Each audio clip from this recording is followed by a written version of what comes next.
Okay, good morning students. నిన్న first రౌండ్లో మనం ఫిఫ్త్ ప్రాబ్లం కంప్లీట్ చేసాం. ఈరోజు రిమైనింగ్ ప్రాబ్లమ్స్ చూద్దాం. చూడమ్మా, సిక్స్త్ ప్రాబ్లం. మూల బిందువు నుంచి పి బిందువు దూరానికి వర్గం. పి బిందువు వై నిరూపకానికి 4 రెట్లు ఉంటే పి యొక్క బిందు పద సమీకరణాన్ని కనుక్కోండి అన్నాడు. సో మీ అందరికి ఆల్రెడీ చెప్పాను, ఈ చాప్టర్లో ప్రతి ప్రశ్న కూడా మనల్ని బిందు పద సమీకరణాన్ని కనుక్కోండి అని ఇస్తాడని చెప్పాను. ఆ తర్వాత మీకు 3 స్టెప్స్ కూడా చెప్పాను. ఫస్ట్ ఏం చెప్పాను, ఏ బిందు పద సమీకరణాన్ని అయితే కనుక్కోమన్నాడో ఆ బిందు పదంలోని ఏదైనా ఒక బిందువును px1, y1 అని తీసుకుంటాం. తర్వాత వాడిచ్చిన ప్రశ్న నుంచి వాడిచ్చిన నియమాన్ని రాస్తాం. వాడు క్వశ్చన్లో ఒక కండిషన్ ఇస్తాడు, ఒక నియమాన్ని ఇస్తాడు. ఆ నియమాన్ని మనం క్వశ్చన్ని జాగ్రత్తగా చదవడం ద్వారా దాన్ని రాబట్టాలి. ఆ తర్వాత వచ్చిన నియమానికి సంబంధిత జామితీయ సూత్రాలను ఉపయోగించడం ద్వారా మనం సమీకరణాన్ని రాబడతాం. ఆ సమీకరణమే బిందు పద సమీకరణంగా మనకి రూపాంతరం చెందింది. సో చూడండి ఇక్కడ. సో ఫస్ట్ స్టెప్ ఏం చేస్తాను, మామూలుగా వాడు ఇచ్చిన మూల బిందువు నుంచి పి బిందువుకు దూరం పి బిందువు దూరానికి వర్గం అన్నాడు. కాబట్టి ముందు దత్తాంశం నుండి మూల బిందువు అంటే మనందరూ తెలుసు. మూల బిందువు అంటే ఏంది, 0,0. దాన్ని దేంతో సూచిస్తాం, ఓతో క్యాపిటల్ ఓతో సూచిస్తాం. సో ఫస్ట్ స్టెప్ ఏంది, బిందు పదం మీది ఏదైనా బిందువును px1, y1 తీసుకుంటాం. తర్వాత ఇచ్చిన ప్రశ్న నుంచి నియమాన్ని రాయాలి. నియమం చూద్దాం. నియమం ఏమి ఇచ్చాడు చూడండి, మూల బిందువు నుంచి పి బిందువు దూరానికి వర్గం అన్నాడు. వర్గం అంటే ఏంది, స్క్వేర్ వచ్చింది. మూల బిందువు నుంచి పి బిందువు దూరానికి వర్గం అంటే ఓ నుంచి పీకున్న దూరం యొక్క వర్గం అన్నాడు. అంటే అదేమైంది, ఓపీ స్క్వేర్. అది ఎలా ఉంటుందంట, ఈజ్ ఈక్వల్ టు పి బిందువు యొక్క వై నిరూపకానికి 4 రెట్లు ఉండిద్ది అన్నాడు.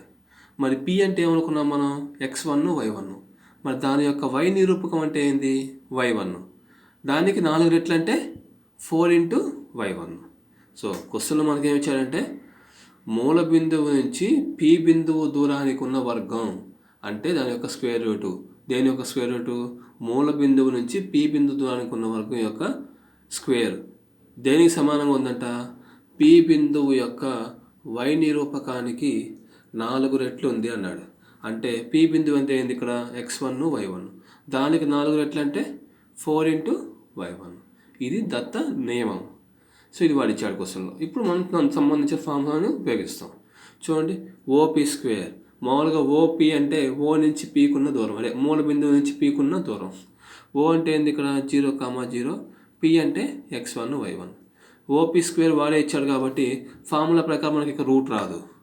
So x1 - x2 whole square అంటే x1 - 0 whole square plus y1 - 0 whole square, x1 - x2 whole square plus y1 - y2 whole square is equal to 4y1. x1 - 0 అంటే x1 square, y1 - 0 అంటే y1 square is equal to 4y1. Therefore కావాల్సిన బిందు పద సమీకరణం ఏం చేద్దాం, x1 బదులు x రాస్తాం, y1 బదులు y రాస్తాం. So x² + y² = 4y. Square equals to 4y. Okay. So next question చూడండి. అలాగే నెక్స్ట్ క్వశ్చన్లో ఏమి ఇచ్చాడు,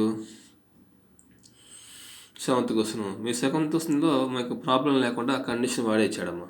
pa² + bb² = 2c² అని క్వశ్చన్లో వాడే మనకి condition ఇచ్చేసాడరా.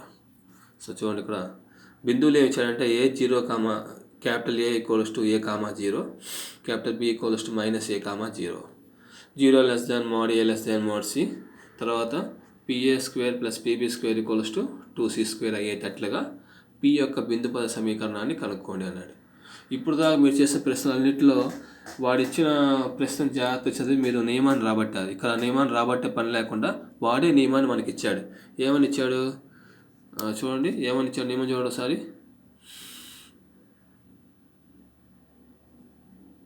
pa² + pb² = 2c². So డైరెక్ట్గా వెళ్ళిపోవచ్చు క్వశ్చన్లోకి.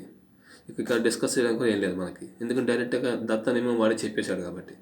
సో ఫస్ట్ స్టెప్ ఏం చేస్తాం, మామూలుగా వాడు ఇచ్చే బిందువులు రాసేస్తాం. ఏమి ఇచ్చాడు బిందువులు చూడండి, దత్త బిందువులు ఏమి ఇచ్చాడు చూడండి. Capital A equals to A comma 0, capital B equals to minus A comma 0 వాడు ఇచ్చాడు బిందువులు. తర్వాత మనం ఫస్ట్ స్టెప్ ఏం చేస్తాం, బిందు పదం మీద ఏదైనా బిందువును px1 y1 అని తీసుకున్నాం. చూడండి, బిందు పదం మీద ఏదైనా బిందువును px1 y1 అనుకున్నాము. తర్వాత దత్తని ఇచ్చాడ్రా చూడమ్మా, pa² + bb² equals to 2c². దత్తని మేము వాడే ఇచ్చారు. ఇక్కడ రాసేయండి, ఇక్కడ p అంటే x1 y1, ఏ అంటే ఏ కామా 0, బి అంటే మైనస్ ఏ కామా 0. ఇలా పక్కన విడిగా ఎందుకు రాస్తామంటే ఫార్ములా రాసేటప్పుడు మనకి ఈజీగా ఉంటుంది. ఇప్పుడు సపోజ్ పిఏకి దూరం, పిఏకి డిస్టెన్స్ ఫార్ములా రాస్తాను అనుకోండి, పిఏ దూరం, అప్పుడు చక్కగా పక్కన ఉందనుకోండి x1 - x2 హోల్² + y1 - y2 అని రాసుకోవచ్చు. అదే పీబీ అనుకోండి x1 - x2 హోల్² + y1 - y2. So ఇది వస్తే వాడు ఇచ్చిన ఏమైంది, pa² + bb² equals to 2c². So pa² అంటే p నుంచి ఏ కొన్న దూరం కదా. సో చూడండి, pa² అంటే అప్పుడు ఏమొస్తుంది, x1 - a² + y1 - 0. x1 - a² + y1 - 0. అలాగే pb² అంటే సేమ్, x1 - ఆల్రెడీ ఇక్కడ మైనస్ ఉంది కాబట్టి x1 + a² + y1 - 0 is equal to 2c². So ఇక్కడ చూస్తే ఇక x1 - a² అన్నప్పుడు a - b² వస్తుంది. a² + b² - 2ab అంటే చూడండి, x1² + a² - 2ab అంటే 2 × x1 × a. y1 - 0 అంటే y1. తర్వాత మళ్ళీ x1 + a² అంటే x1² + a² + 2 × x1 × a plus y1 - 0 అంటే y1² is equal to 2c². ఇక మీరు అబ్జర్వ్ చేస్తే 2x1 × ax1 కదా, ఇక్కడ 2ax1, ఈ రెండు మైనస్ ప్లస్ క్యాన్సిల్ అయిపోతాయి. ఇక మిగిలిన వాటిని చూసుకుంటే x1² + x1² అంటే ఆర్డర్లో రాస్తాం కాబట్టి x1² + x1² అంటే 2x1², y1² + y1² అంటే 2y1², a² + a² అంటే 2a² is equal to 2c². వాడి ఇచ్చిన కండిషన్ కాబట్టి 2 కామన్ తీసి క్యాన్సిల్ చేసుకున్నాం. లేదనుకోండి ఈ 2a² తీసుకెళ్ళిపోయారు అనుకోండి, -2a². తర్వాత స్టెప్లో 2 కామన్ తీసి క్యాన్సిల్ చేస్తే x1² + y1² equals to c² - a². So అంటే మనకు వచ్చే సమీకరణం ఏందమ్మా, x1² + y1² equals to c² - a². Therefore కావాల్సిన బిందు పద సమీకరణం చెప్పేసి x1 బదులు x రాస్తాం, y1 బదులు y రాస్తాం. అంటే x² + y² equals to c² - a². So ఈ క్వశ్చన్లో మనకు ఆల్రెడీ వాడు మీకు గమనించాలి, దత్త నియమాన్ని వాడే ఇచ్చాడు, pa² + bb² equals to 2c² అని. అందుకని చక్కగా మనం డిస్కషన్ పెద్ద పని లేకుండా డైరెక్ట్గా దత్త నియమాన్ని రాసుకున్నాం. pa² అంటే p నుంచి a కొన్న దూరానికి వర్గం అది. సో p నుంచి a కొన్న దూరం అంటే 2 బిందువుల మధ్య దూరం. ఆల్రెడీ మీకు తెలుసు ఆ formula, √x1 - x2² + y1 - y2. అలాగే pb² ఈక్వల్స్ టు 2c². ఈ దత్త నియమాన్ని వాడి క్వశ్చన్లో మనకి ఇచ్చాడమ్మా. ఈ దత్త నియమాన్ని వాడి క్వశ్చన్లో వాడు మనకి ఇచ్చింది, ఇది క్వశ్చన్లో ఇచ్చాడు మనకి. సో ఫార్ములాస్ పక్కనే ఉన్నాయి, ఈ ఫార్ములాస్ యూజ్ చేసాం మనం. నెక్స్ట్ ప్రాబ్లం చూద్దాం. ఓకే స్టూడెంట్స్, నెక్స్ట్ సెకండ్ రౌండ్లో ఫస్ట్ క్వశ్చన్ చూద్దాం. ఈ క్వశ్చన్ ఏమొచ్చా చూడండి, 2, 3 - 1, 5 బిందువులను కలిపే రేఖాఖండం P వద్ద నియమం ఇక్కడ ఇచ్చేసాడు రా. మీరు అబ్జర్వ్ చేస్తే ఇదే నియమం కూడా, P వద్ద లంబకోణం చేస్తే వాడిచ్చాడు, P వద్ద లంబకోణం చేస్తే P యొక్క బిందు పద సమీకరణాన్ని కనుక్కోండి. P యొక్క బిందు పద సమీకరణాన్ని కనుక్కోండి.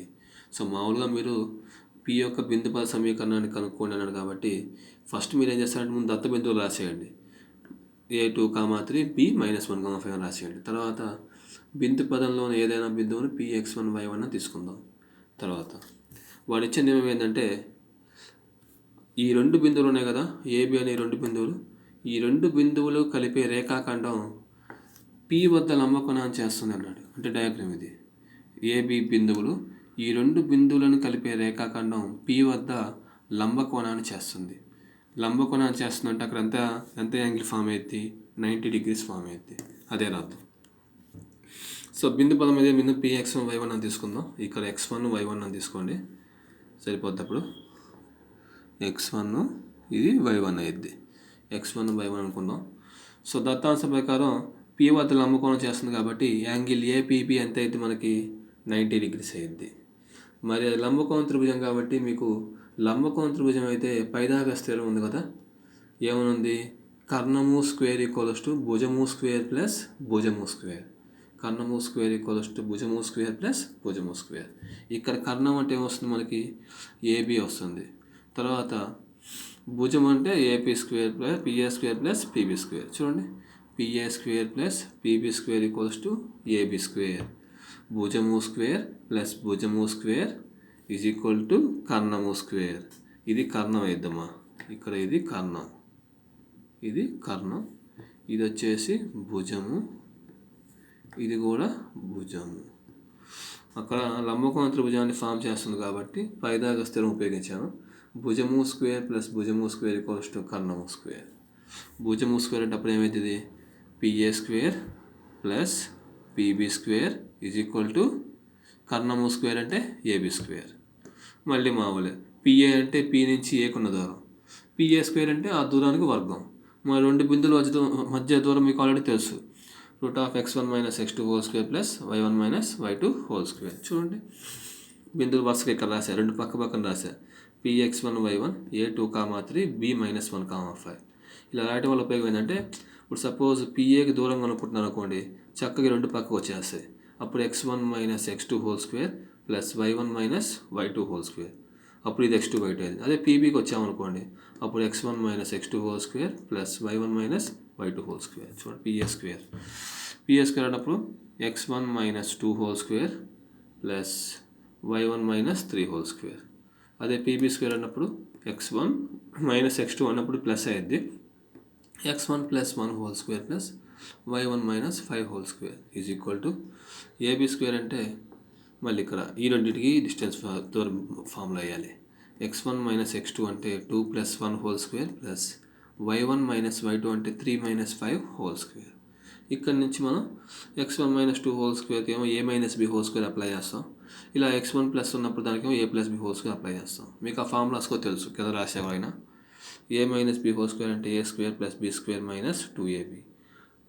చూడండి, ఇక్కడ x1 - 2 స్క్వేర్ అంటే x1 స్క్వేర్ ప్లస్ అంటే a square plus b square minus 2ab అంటే 2 ఇంటూ x1 ఇంటూ 2. తర్వాత ప్లస్ మళ్ళీ a - b స్క్వేర్ అంటే a square plus b square అంటే ప్లస్ 3 స్క్వేర్ మైనస్ 2ab అంటే 2 ఇంటూ y1 ఇంటూ 3. తర్వాత plus మళ్ళీ a + b square x1 square plus 1 square plus 2 into x1 into 1. అలాగే a - b square y1 square plus 5 square minus 2 into y1 into 5 అంటే a square plus b square minus 2ab is equal to 2 + 1 అంటే 3 కదా, 3 square అంటే 9, 3 - 5 అంటే -2 వస్తుంది. -2 square అంటే ఆటోమేటిక్గా positive వచ్చింది అంటే 4 వచ్చింది. 9 + 4 అంటే 13. తర్వాత అన్ని ఆర్డర్లో రాద్దాం. ఆర్డర్లో రాస్తే ఫస్ట్ x1 స్క్వేర్ టర్మ్స్ చూసుకున్నాం. x1 square plus x1 square 2x1 square. తర్వాత y1 స్క్వేర్ టర్మ్స్ ఇవ్వండి. y1 square plus y1 square అంటే 2y1 స్క్వేర్ మైనస్ ఇక్కడ చూడండి -4x1 ప్లస్ 2x1 -4 + 2 అంటే -2 వచ్చింది, -2x1. తర్వాత y1 టర్మ్స్ చూసుకోండి, -6y1. తర్వాత ఎక్కడ ఉంది? -10y1. -6 - 10 అంటే -16y1 ప్లస్ ఇక చూడండి, ఇక్కడ 4 + 9 అంటే 13. ఇక్కడ ఆల్రెడీ 13 ఉంది, ఆ 13 క్యాన్సిల్ అయిపోతాయి. ఇక్కడ ఈ 4 + 9 13 ఈజ్ ఈక్వల్ టు అవతల ఈ 13 క్యాన్సిల్ అయిపోతే మిగిలే చూడండి, మీకు ఇక్కడ 1 ఇక్కడ 25. 1 + 25 అంటే 26. 2 కామన్ తీస్తే x1 square plus y1 square minus x1 minus 8y1 plus 13 = 0. So కావాల్సిన బిందు పద సమీకరణం అంటే x1 బదులు x రాస్తాం, y1 బదులు y రాస్తాం. x square plus y square minus x minus 8y plus 13 = 0. So ఇది టోటల్ ప్రాబ్లం. సో ఈ ప్రాబ్లంలో మీరు గమనించాల్సింది ఏంటంటే P వద్ద లంబకోణం చేస్తుంది అనేది ఇక్కడ దత్త నియమం. P వద్ద లంబకోణం చేస్తుంది అనేది ఇక్కడ దత్త నియమం. మీరు అబ్జర్వ్ చేయాల్సింది P వద్ద లంబకోణం చేస్తుంది అనేది ఇక్కడ దత్త నియమం. మరి పి వద్ద లంబకోణం చేస్తున్నప్పుడు ఆటోమేటిక్గా లంబకోణ త్రిభుజాన్ని ఫామ్ చేస్తున్నప్పుడు పైదాగా స్థిరం ఉంది కదా, భుజము స్క్వేర్ ప్లస్ భుజము స్క్వేర్ ఈక్వల్స్ టు కర్ణము స్క్వేర్. మరి ఇక్కడ భుజం అంటే ఫస్ట్ ఏమొచ్చేది పిఏ స్క్వేర్, భుజము స్క్వేర్ అంటే ఇక్కడ PA square plus PB square equals to AC square. Okay, ఈ మోడల్లో మనకి ఇంకా 2 ప్రాబ్లమ్స్ ఉన్నాయి. వాటిల్లో ఒక ప్రాబ్లం నేను చూద్దాను, ఇంకోటి హోంవర్క్ ఇస్తాను, ఆన్సర్ కూడా మీకు డిస్క్రైబ్ చేస్తాను అక్కడ. సో నెక్స్ట్ ప్రాబ్లం చూద్దాం. నెక్స్ట్ ఆ మోడల్లో ఎగ్జాంపుల్ ఉదాహరణ 3 ఉందమ్మా, పేజీ నెంబర్ 15లో. ఆ క్వశ్చన్ చూద్దాం. చూడండి, సేమ్ క్వశ్చనే. 4,0, 0,4లు కర్ణాగ్రాలుగా గల లంబకోణ త్రిభుజం మూడో శీర్షం బిందుపద సమీకరణాన్ని కనుక్కోండి అన్నాడు. అంటే ఈసారి కొంచెం డైరెక్ట్గానే ఇచ్చేసాడు. ఏమని ఇచ్చాడంటే 4,0, 0,4 అనేవి కర్ణాగ్రాలు అన్నాడు. కర్ణాగ్రాలు అంటే చివరి కోణాలు అన్నమాట.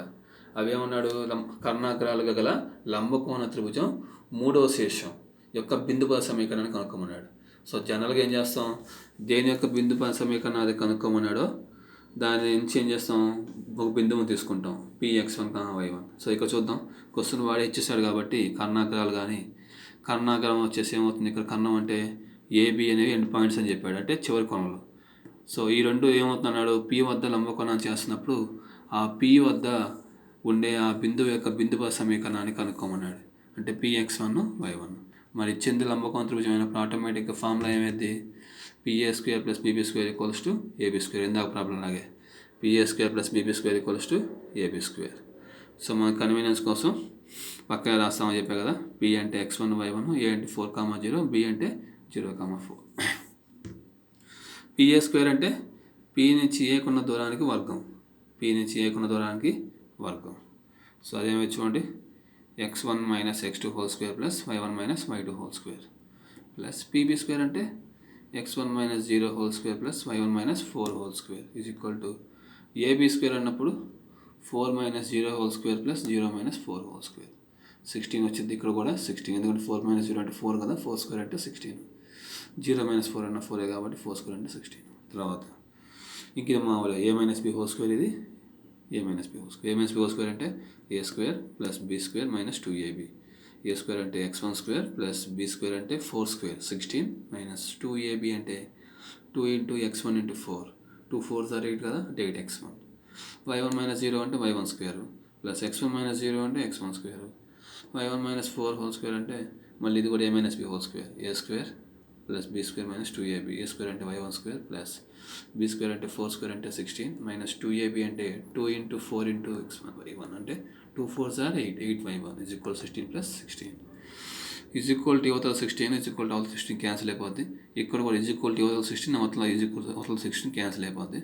ఆర్డర్లో రాద్దాం, x1 square plus x1 square అంటే 2x1 square plus y1 square plus y1 square అంటే 2y1 స్క్వేర్.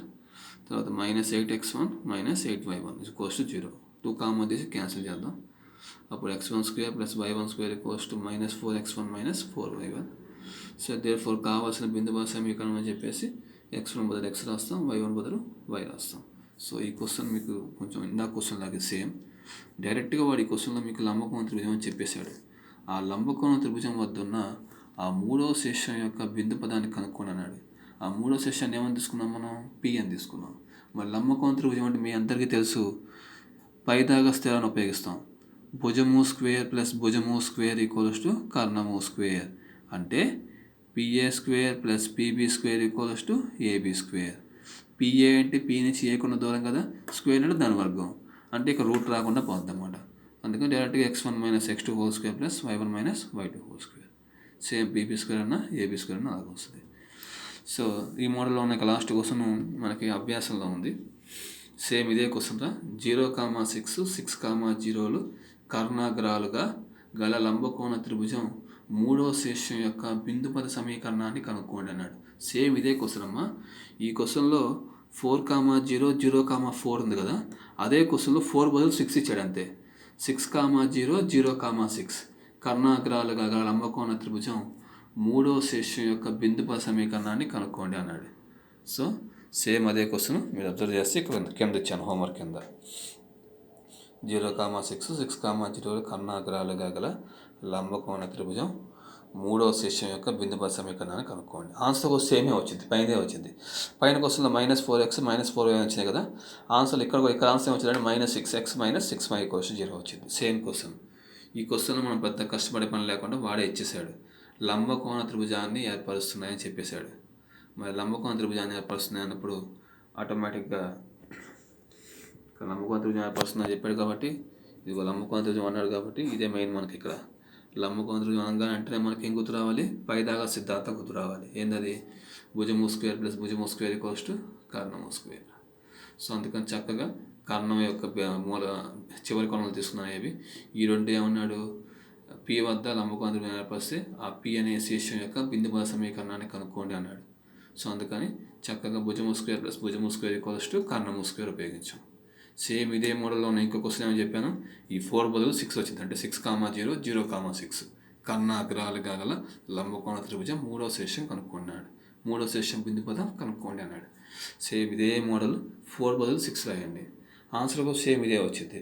ఇక్కడ -4x1 -4y1 బదులుగా అక్కడ -6x1 -6y1 వచ్చింది. చూడండి, 0, 6, 6, 0లు కర్ణాగ్రాలుగా గల లంబకోణ త్రిభుజం మూడవ శీర్షం బిందు పద సమీకరణం కనుక్కోండి. ఆన్సర్ కూడా సేమ్ ఇదే వచ్చింది. Same model. ఈ మోడల్లో ఉన్న 3 క్వశ్చన్స్ మనం కంప్లీట్ చేస్తాం. రెండు అభ్యాసంలో ఉన్నాయి, ఒకటి ఉదాహరణలో ఉన్నాయి. అభ్యాసంలో ఒకటి, ఉదాహరణలో ఒకటి చెప్పేశాను. ఇక అభ్యాసంలో ఉన్న రెండో క్వశ్చన్ ఇదే లాస్ట్ వన్. ఈ మోడల్ మీరు ఈ క్వశ్చన్ మీరు కంప్లీట్ చేయండి. సేమ్ ఇదే మోడల్లో అప్లై చేయండి. ఓకే, మీరు ఇక్కడ గుర్తుపెట్టుకోవాల్సిన ఒకే ఒక పాయింట్ ఏంటంటే అది లంబకోణ త్రిభుజాన్ని ఏర్పరుస్తుందని చెప్పాను. ఇది లంబకోణ త్రిభుజం. లంబకోణ త్రిభుజం అనగానే మీరు వెంటనే చేయాల్సింది పైదాగా సిద్ధాంతం గుర్తు రావాలి. భుజము స్క్వేర్ ప్లస్ భుజము స్క్వేర్ = కర్ణము స్క్వేర్. ఇక్కడ అప్లై చేసింది అదే నేను. ఓకే, నేను మీకు పీడిఎఫ్ ఫార్మేట్లో కింద పెడతాను. మీరు నోట్స్ రాసుకొని తర్వాత ఈ ప్రాబ్లమ్ని కంప్లీట్ చేయడానికి ట్రై చేయండి. ఓకే.